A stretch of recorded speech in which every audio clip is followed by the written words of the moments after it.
Market related ആയിട്ടുള്ള ഏറ്റവും പുതിയ വീഡിയോയിലേക്ക് എല്ലാവർക്കും സ്വാഗതം. എല്ലാവർക്കും സുഖമെന്ന് കരുതുന്നു. ഇന്ന് നമ്മൾ സംസാരിക്കുന്നത് ലാൻസർ കണ്ടെയ്നർ എന്ന് പറയുന്ന സ്റ്റോക്കിനെ കുറിച്ചാണ്. ഒരുപക്ഷെ എല്ലാ ആളുകളും കേട്ട് പരിചയപ്പെടാൻ സാധ്യതയുള്ള ഒരു സ്റ്റോക്കാണ്.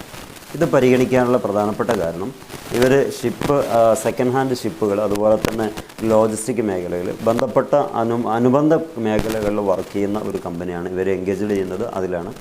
മറ്റ് പ്രധാനപ്പെട്ട കാര്യങ്ങൾ, ഇവരുടെ ബിസിനസ് കുറേയും കൂടി മേഖലകളിലേക്ക് എക്സ്റ്റെൻഡ് ചെയ്യാനുള്ള ഒരു പ്രധാനപ്പെട്ട ഒരു തീരുമാനങ്ങളൊക്കെ വരുന്നുണ്ട് എന്നുള്ളതും കൂടി കേൾക്കുന്നുണ്ട്.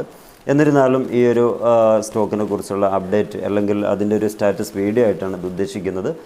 ഇതിൽ ആദ്യം നമ്മൾ പറയുന്നത് എഡ്യൂക്കേഷണൽ പർപ്പസ് വീഡിയോ ആണ്. നമ്മൾ ആദ്യം വാങ്ങിക്കുക അല്ല വേണ്ടത്, വാച്ച് ലിസ്റ്റിൽ ആഡ് ചെയ്യുക, ശേഷം ഓക്കെ ആണെന്ന് ബോധ്യപ്പെടുകയാണ് മാത്രം വാങ്ങിക്കുക. നമുക്ക് വിഷയത്തിലേക്ക് പോകാം.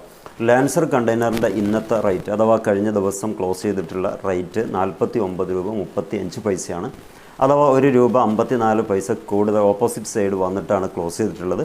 പെർസെൻറ്റേജ് അടിസ്ഥാനത്തിൽ പറയുകയാണെങ്കിൽ 3.22% അധികമായിട്ട് പോസിറ്റീവ് ട്രെൻഡിങ് കാണിച്ചിട്ടാണ് ക്ലോസ് ചെയ്തിട്ടുള്ളത്. നെക്സ്റ്റ് പെർഫോമൻസിൻ്റെ കാര്യം പരിഗണിക്കുകയാണെങ്കിൽ കഴിഞ്ഞ ദിവസം ആ ട്രേഡ് നടന്നത് 47 രൂപ 61 പൈസയാണ് ലോ ക്രിയേറ്റ് ചെയ്തിട്ടുള്ളത്. 51 രൂപ വരെ ഹൈയും പോയിട്ടുണ്ട്. അത്യാവശ്യം ചെറിയൊരു ചീപ്പ് റേറ്റിന് കിട്ടുന്ന ഒരു ഫിഗറിൽ വാങ്ങിക്കാൻ പറ്റുന്ന ഒരു സ്റ്റോക്കാണ് ലാൻസർ എന്ന് പറയുന്ന ഈ സ്റ്റോക്ക്. ഇതിൽ തന്നെ നല്ലൊരു വേരിയേഷൻ ഇതുമായിട്ട് ബന്ധപ്പെട്ട് പറയുന്ന രൂപത്തിലാണെങ്കിൽ നല്ലൊരു വേരിയേഷൻ ഒരു ദിവസം തന്നെ ഉണ്ടായിട്ടുണ്ട്. ഇൻട്രാഡ് ചെയ്യുന്ന ആളുകൾക്ക് വളരെയേറെ ഗുണകരമാവുന്ന ഒരു അപ്പ് ആൻഡ് ഡൗൺ ആയിരുന്നു കഴിഞ്ഞ ദിവസം മാർക്കറ്റിൽ ഈ ഒരു സ്റ്റോക്കിൽ കണ്ടിട്ടുണ്ടായിരുന്നത്. നെക്സ്റ്റ് നമ്മൾ നോക്കുന്നത് 52 വീക്കിൽ ലോ ആണ്. 52 വീക്കിൽ ലോ ക്രിയേറ്റ് ചെയ്തിട്ടുള്ളത് 44 രൂപ 1 പൈസയാണ്. എന്നാൽ ഹൈയിൽ പോയിട്ട് ക്രിയേറ്റ് ചെയ്തത് 110 രൂപ വരെ ഒരു വർഷം അല്ലെങ്കിൽ 52 വീക്ക് ഹൈയിലേക്ക് പോയിട്ടുണ്ടെന്ന് മനസ്സിലാക്കാൻ പറ്റും. നല്ല മഴയാണ്, ഒരുപക്ഷെ അതിൻ്റെ ഒരു ചെറിയൊരു ബുദ്ധിമുട്ട് നേരിടുന്നുണ്ടാവും. ഏതായാലും നമുക്ക് നമ്മുടെ വീഡിയോ കണ്ടിന്യൂ ചെയ്യാം. ഫണ്ടമെൻ്റൽസ് സൈഡ് നോക്കുകയാണെങ്കിൽ മാർക്കറ്റ് ക്യാപിറ്റലൈസേഷൻ 1,01,161 കോടി രൂപയാണ്. P E ratio TTM base ചെയ്തിട്ട് നോക്കുകയാണെങ്കിൽ 20.65, PB ratio 2.40, industry PE ratio 43.15, ഡെപ്റ്റ് ടു ഇക്വിറ്റി 0.28 കാണിക്കുന്നത്. ROE റിട്ടേൺ ഓൺ ഇക്വിറ്റി എന്ന് എടുത്ത് നോക്കുകയാണെങ്കിൽ 14.58%. EPS TTM ബേസ് ചെയ്തിട്ട് നോക്കുകയാണെങ്കിൽ 2.39.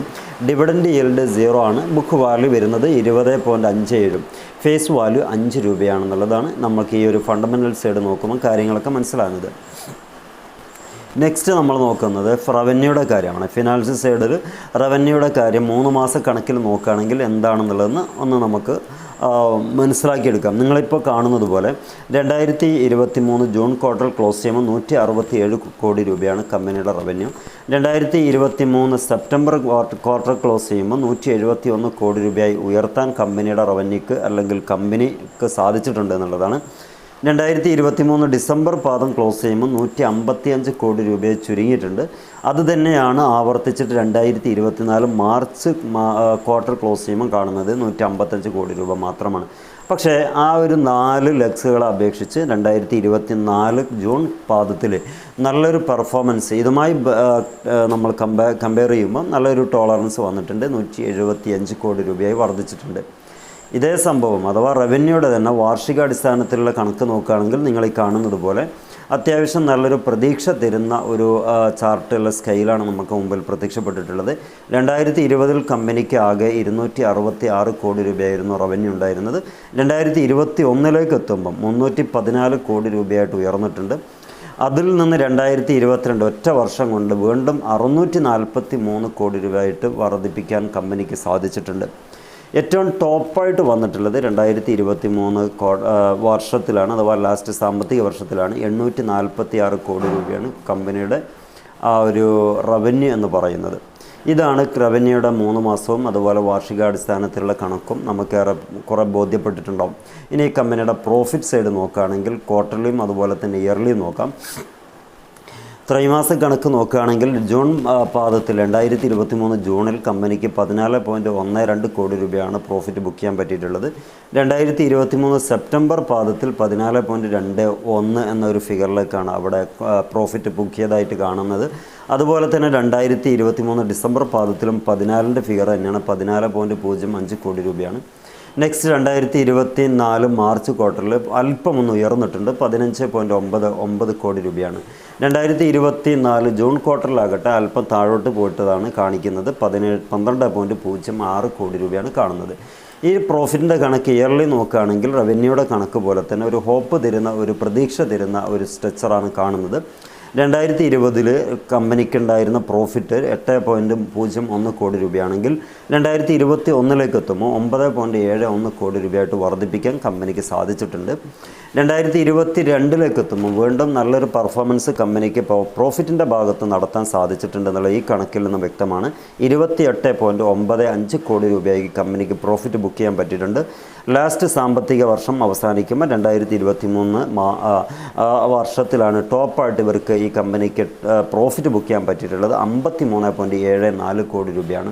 ഇതും നല്ല രീതിക്ക് ഇപ്പോൾ ഹോപ്പ് തരുന്നുണ്ട് എന്നുള്ള മനസ്സിലാക്കാൻ പറ്റും. നെറ്റ് വർത്തിൻ്റെ കാര്യം എടുക്കുകയാണെങ്കിൽ 2020 to 2023 വരെ, അഥവാ 4 കൊല്ലത്തെ കണക്കാണ് നമ്മളോട് പറയുന്നത്. 2020 കമ്പനിയുടെ നെറ്റ് വർത്ത് എന്ന് പറയുന്നത് 34.84 കോടി രൂപയാണെങ്കിൽ 2021 വരുമ്പം 44.59 കോടി രൂപ, അഥവാ ഒരു 10 കോടി രൂപയുടെ വർധന, 10 കോടിയുടെ അടുത്ത് വർധനവ് വന്നിട്ടുണ്ടെന്ന് മനസ്സിലാക്കാൻ പറ്റും. നെക്സ്റ്റ് 2022 നെറ്റ് വർത്തായിട്ട് കമ്പനിക്കുള്ളത് 73.24 കോടി രൂപയാണ്. ഏറ്റവും ഹൈ എൻഡ് ആയിട്ടുള്ളത് എല്ലാത്തിൻ്റെയും കണക്ക് പറഞ്ഞതുപോലെ, റവന്യൂ പ്രോഫിറ്റിൻ്റെയൊക്കെ കണക്ക് പറഞ്ഞതുപോലെ അവസാന വർഷത്തിൽ 2023 കമ്പനിയുടെ നെറ്റ് വർത്തിൻ്റെ കാര്യത്തിലും നല്ലൊരു രൂപത്തിലുള്ള ഫിഗർ ക്രിയേറ്റ് ചെയ്യാൻ പറ്റിയിട്ടുള്ളത് 183 കോടി രൂപയാണ്. അതുകൊണ്ട് തന്നെ എല്ലാ അർത്ഥത്തിലും ലാസ്റ്റ് സാമ്പത്തിക വർഷം ഒരു കുതിപ്പിനൊരുങ്ങുന്ന രൂപമാണ് കമ്പനിയെക്കുറിച്ച് നമുക്ക് പഠിക്കുമ്പോൾ കാണാൻ പറ്റുന്നത്. നിങ്ങളുടേതായ രീതിക്ക് അനലൈസ് ചെയ്തിട്ട് കാര്യങ്ങൾ തീരുമാനിക്കാവുള്ളൂ. നെക്സ്റ്റ്, ഈ കമ്പനിയുടെ ഒരു ഷെയർ ഹോൾഡിംഗ് പാറ്റേൺ എടുക്കുകയാണെങ്കിൽ ആരൊക്കെ ആയിരിക്കും ഇത് സൂക്ഷിച്ചു വെക്കുന്നത്? അതും കൂടി ഒരു പോസിറ്റീവ് സൈഡിലാണെങ്കിൽ അത്യാവശ്യം പ്രതീക്ഷ അർപ്പിക്കുന്ന കമ്പനിയായിട്ട് തന്നെ നമുക്കിതിനെ കൺസിഡർ ചെയ്യാൻ പറ്റും. പക്ഷേ എൻ്റെ പേഴ്സണൽ ഒപ്പീനിയൻ മാത്രമാണ്. പ്രൊമോട്ടേഴ്സിൻ്റെ കയ്യിൽ നമ്മൾ ഈ കാണുന്നത് പോലെ പ്രൊമോട്ടേഴ്സിൻ്റെ കയ്യിൽ തന്നെയാണ് ടോപ്പായിട്ടുള്ള ഒരു ശതമാനം ഉള്ളത്. 41.89% ഹോൾഡ് ചെയ്യുന്നത് ഓണേഴ്സ് തന്നെയാണെന്നുള്ളത് നമുക്ക് പരിഗണിക്കേണ്ട കാര്യം തന്നെയാണ്. നെക്സ്റ്റ് സ്റ്റെപ്പിലാണ് റീറ്റെയിൽ ആൻഡ് അതേഴ്സിൻ്റെ കയ്യിലുള്ള സ്റ്റോക്കിനെ കുറിച്ച് പറയുന്നത്. അപ്പോൾ ടോപ്പായിട്ട് ഈ കമ്പനിയുടെ ടോപ്പ് ലെവലിൽ ഷെയർ ഹോൾഡ് ചെയ്യുന്നത് പ്രൊമോട്ടേഴ്സാണ്. അതുകൊണ്ട് ഏറ്റവും ടോപ്പ് തന്നെ കൊടുത്തിട്ടുള്ളത്. ഈ റീറ്റെയിൽ ആൻഡ് അതേഴ്സിൻ്റെ കയ്യിൽ 40.84 കോടി രൂപയാണുള്ളത്. 40.84% സ്റ്റോക്ക് ഹോൾഡ് ചെയ്യുന്നത്. ഫോറിൻ ഇൻസ്റ്റിറ്റ്യൂഷൻ്റെ കയ്യിലും തിരക്കേടില്ലാത്ത ഒരു സ്റ്റോക്ക് ഹോൾഡ് ചെയ്യുന്നുണ്ടെന്ന് മനസ്സിലാക്കാൻ പറ്റും. 14.60% സ്റ്റോക്ക് ചെയ്യുന്നത്. അപ്പോൾ അത് ഫോറിൻ ഇൻസ്റ്റിറ്റ്യൂഷൻ്റെ കയ്യിലുണ്ടാകുക എന്ന് പറയുന്നത് കുറച്ച് നല്ല കാര്യം തന്നെയാണ്. മ്യൂച്വൽ ഫണ്ട്സുകാരുടെ കയ്യിലും കുറച്ച്, അല്ലെങ്കിൽ വളരെ മോശമെന്ന് പറയാൻ പറ്റാത്ത രൂപത്തിലുള്ള ഫിഗർ അവരും സൂക്ഷിക്കുന്നുണ്ട്. 2.43% അവരുടെ കയ്യിലുള്ള മ്യൂച്വൽ ഫണ്ടേഴ്സിൻ്റെ കയ്യിലുള്ള സ്റ്റോക്കുകൾ. അതർ ഡൊമസ്റ്റിക് ഇൻസ്റ്റിറ്റ്യൂഷൻ്റെ കയ്യിൽ 0.25%. ഇതാണ് ലാൻസറിനെ കുറിച്ച് നമുക്ക് പറയാനുള്ളത്. ഏറെക്കുറെ കാര്യങ്ങളൊക്കെ പ്രേക്ഷകരായ നിങ്ങൾക്ക് കിട്ടിയിട്ടുണ്ടാവുമെന്ന് വിശ്വസിക്കുന്നത്. ഇത്തരം കാര്യങ്ങളൊക്കെയാണ് നമ്മൾ ഡിസ്കസ് ചെയ്യുന്നത്. കമ്പനി എന്ന് പറയുമ്പോൾ വാങ്ങി വീണ് എടുക്കാൻ പാടില്ല, പക്ഷെ ഒന്ന് മനസ്സിലാക്കി ചിന്തിച്ചിട്ട് എടുക്കാവുള്ളൂ. ഏതായിരുന്നാലും ഒരുപാട് ആളുകൾക്ക് ഉപകാരപ്പെടുന്നുണ്ടെന്ന് മനസ്സിലാക്കിയതിൽ വളരെ സന്തോഷം. ഇന്ന് നിങ്ങൾക്ക് താല്പര്യമുണ്ടെങ്കിൽ ഫോളോ അപ്പ് ചെയ്യുക. നിങ്ങൾ ആരെങ്കിലും ഈ കമ്പനിയുടെ സ്റ്റോക്ക് വാങ്ങിച്ച് വെച്ചിട്ടുണ്ടെങ്കിൽ കമൻറ്റ് ചെയ്യുക. Wish you all the best. Good bye.